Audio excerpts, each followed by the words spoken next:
Welcome to another Calling Old Hollywood.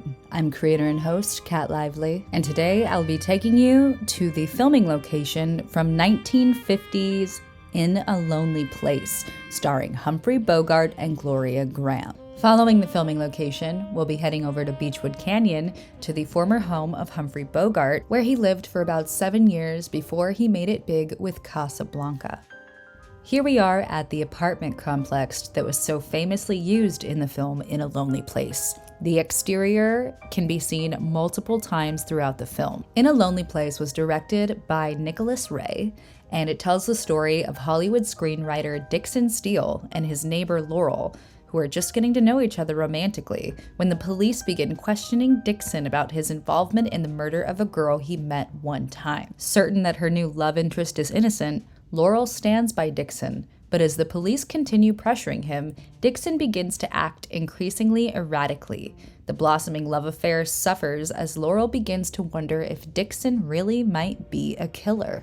Director Nicholas Ray, who also directed Rebel Without a Cause with James Dean, is known for very eccentric cinematography, camera angles, and this film particularly is regarded as one of Humphrey Bogart's darkest.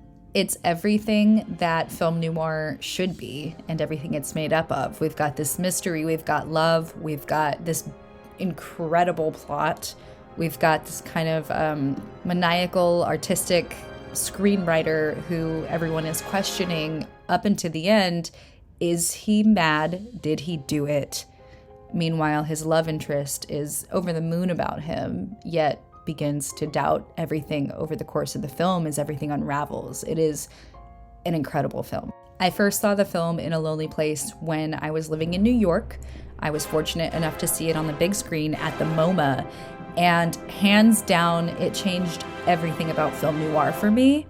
I am someone who absolutely adores the 1950s, and this film, yes, it was made in 1950, but it's got that very 1940s-esque intrigue about it. As far as film noir, it's in black and white. This was before Technicolor. This is my second favorite film of all time, next to East of Eden. There's no question about that. Humphrey Bogart's performance, Gloria Grahame's performance, the fact that Nicholas Ray directed it, he's one of my favorite directors, it just oozes beauty, poetry, and mayhem. It's everything that makes a film noir film noir. Nestled away in the hills of Beachwood Canyon is our second stop today on the film noir journey. It's the former home of Humphrey Bogart. When film fans think of Bogey, he's usually surrounded by the mostly Moorish architecture in Casablanca, but before the 1942 film became a box office smash, Bogey lived for several years in this English Tudor-style home with a view of the original Hollywoodland sign. Bogey moved out of the home about 1937, but it still stands and was recently leased out thanks to the Beverly Hills office. Now again, this home was pre-Casablanca, but Bogey was still making moves even before that. One of the most notorious stories that ties along to this house and Bogey is the fact that while he lived here, he was dating Peg Entwistle, who lived just down the street. If you are familiar with Peg Entwistle, she was the depressed starlet who rose and fell to fame by leaping to her death from the top of the letter H in the Hollywood sign in 1932. In addition, the 3-bedroom, 3-bathroom house has been owned by singer-songwriter Dean Torrance, best known as half of the popular 1960s surf rock duo Jan and Dean. Inside this 2,081 square foot home, a formal entry overlooks a dramatic living room with vaulted and wood-beam ceilings.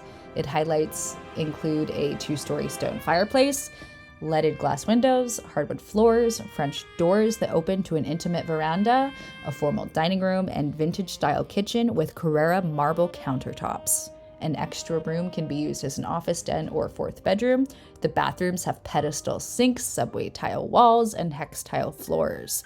Everything that classic Hollywood embodied is in this home.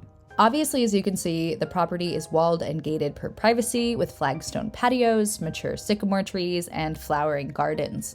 Built in about 1927 by Evander Hoven, the house has a very, very storybook quality to it, with its thatch-style roof, stone accents, and whimsical drawbridge. It was one of the first homes built after construction began on the Hollywood tract in 1923. In spite of Bogart's short stay in Hollywoodland, about 7 years, locals still call this place the Bogart House, for obvious reasons. Its estimated price is about $1.5 million or $5,600 a month. Bogey was married 4 times in his life. We all know of the infamous marriage and his final marriage, which was to the new actress on the scene, Lauren Bacall.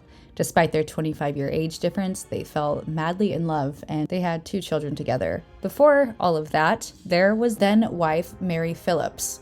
He would go on to marry Mayo Matho after that, and then Lauren Bacall. It was in this home that he lived with Mary Phillips.